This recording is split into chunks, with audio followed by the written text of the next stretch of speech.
بلوچستان کے متعدد شہروں میں دہشت گرد حملوں میں سیکیورٹی اہلکاروں سمیت 39 افراد جاں بحق ہوئے ہیں جبکہ 12 دہشت گرد ہلاک ہو گئے ہیں۔ حملوں میں رابطہ پلنگ تھانے گاڑیاں نظر آتش کی گئی ہے۔ بلوچستان کے علاقے موسیٰ خیل راواشم میں فائرنگ سے 23 افراد کو قتل کر دیا گیا۔ بلوچستان کے علاقے موسیٰ خیل میں دہشت گردوں نے قومی شاہراہ پر گاڑیوں کو روک کر مسافروں کو اتارا اور فائرنگ کر کے 23 افراد کو قتل کر دیا گیا۔ واقعے کے بعد پولیس کی بھاری نفری نے علاقے کو گھیرے میں لے لیا، لاشوں کو اسپتال منتقل کیا جا رہا ہے۔ ایس پی موسیٰ خیل ایوب اچکزئی کا کہنا ہے کہ مسلح افراد نے بین الصوبائی شاہراہ پر ناکہ لگا کر مسافروں کو بسوں سے اتارا۔ تمام افراد کو ٹرکوں اور مسافر بسوں سے اتار کر فائرنگ کر کے قتل کیا گیا۔ پولیس حکام کا کہنا ہے کہ ملزمان نے شناختی کارڈ چیک کرنے کے بعد مسافروں پر فائرنگ کی۔ مسلح افراد نے 20 گاڑیوں کو بھی آگ لگا دی۔ جلائی گئی گاڑیوں میں 10 ویگن، 6 ٹرک، 4 پک اپ اور 2 گاڑیاں شامل ہیں۔ پولیس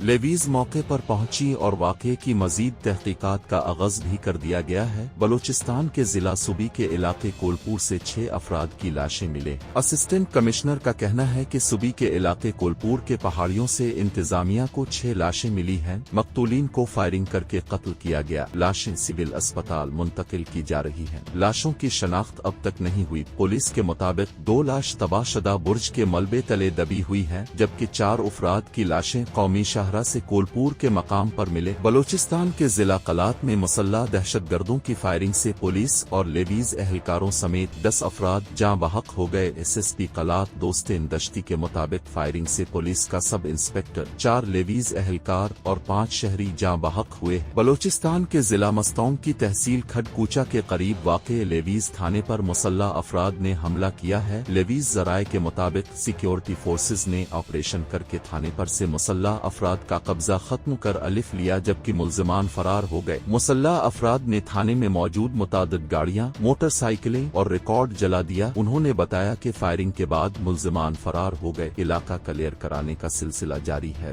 دوسری جانب سیکیورٹی ذرائع کا کہنا ہے کہ 24 اور 25 اگست کی رات کو دہشت گردوں نے بلوچستان میں متعدد جگہوں پر بزدلانہ حملے کیے ہیں۔ سیکیورٹی ذرائع کے مطابق سیکیورٹی فورسز اور قانون نافذ کرنے والے اداروں نے ان حملوں کا مؤثر جواب دیا ہے۔ سیکیورٹی ذرائع نے بتایا ہے کہ سیکیورٹی فورسز اور قانون نافذ کرنے والوں کی کارروائیوں میں اب تک 12 دہشت گرد ہلاک کیے جا چکے ہیں اور متعدد زخمی۔ سیکیورٹی ذرائع کا یہ بھی کہنا ہے کہ دہشت گردوں کے مکمل خاتمے تک سیکیورٹی آپریشن جاری رہے گا۔ دوسری جانب وزیر اعظم شہباز شریف، وزیر اعلیٰ بلوچستان سرفراز بگٹی، گورنر بلوچستان ظفر مندوخیل، وزیر اعلیٰ پنجاب مریم نواز، وزیر داخلہ محسن نقوہ نے بلوچستان میں دہشت گردوں کے حملوں کی مذمت کرتے ہوئے سیکیورٹی فورسز کو خراج تحسین پیش کیا ہے۔